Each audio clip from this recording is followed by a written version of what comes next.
Assalamualaikum warahmatullahi wabarakatuh. Sampurasun. Kumaha murid-murid ibu sadayana damang tepang deui nya sareng ibu dina pangajaran bahasa Sunda di kelas 3. Satu acan urang diajar pangajaran dinten ieu.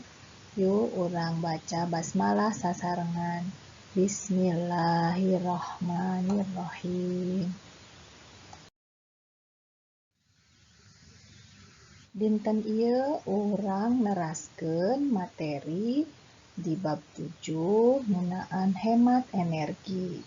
Submateri anu ku urang bakal dipelajari sasarengan nyaeta ngeunaan nulis ku aksara ngantet atau menuliskan tulisan huruf tegak bersambung, nyieun kalimah wawaran, membuat kalimat penjelasan, serta menuliskan kalimat pertanyaan. Nah, mari kita laksanakan latihan ini bersama-sama.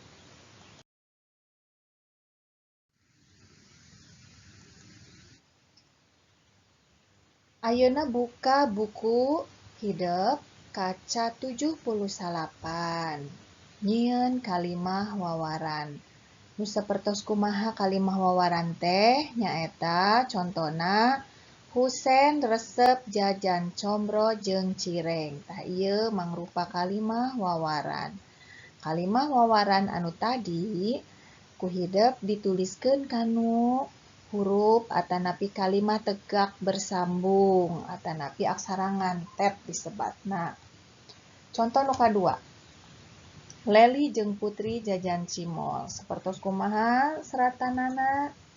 Tah contona sapertos kieu nya. Tos ngartos sadayana, hayu urang lajengkeun.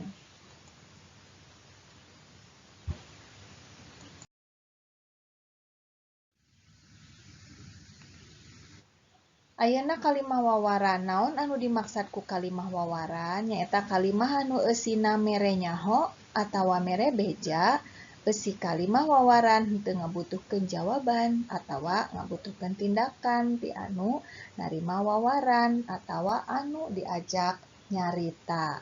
Jadi, yang dimaksud dengan kalimah wawaran ini adalah kalimat yang isinya itu memberitahukan sesuatu hal ya yang tidak membutuhkan jawaban dari orang yang diberitahunya ya, seperti itu.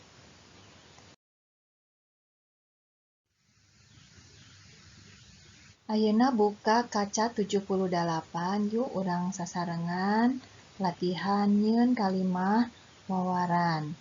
Contoh nu kahiji oncom, pek dijelaskeun ku hideuk oncom teh naon. Oncom dijieunna tina kacang suuk. Nu kaduana combro, combro nyaeta oncom di jero. Nu katilu abon, abon teh dijieunna tina serat daging sapi atawa hayam. Tah sapertos kitunya contoh nyieun kalimat wawaran.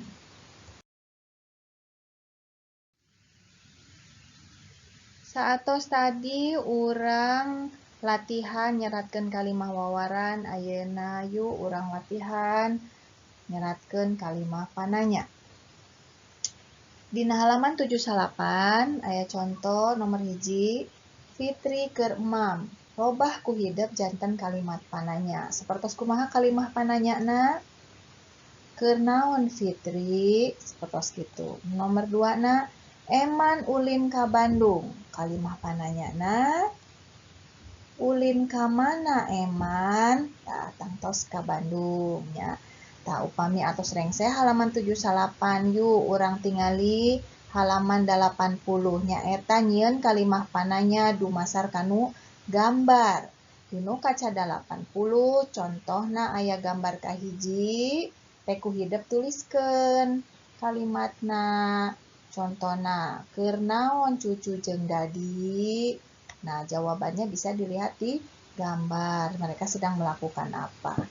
Nomor 2, kunaon kelas 3 kalotor? Nah, ini pertanyaannya berdasarkan gambar ya. Nah, Silahkan diteruskan untuk nomor berikutnya.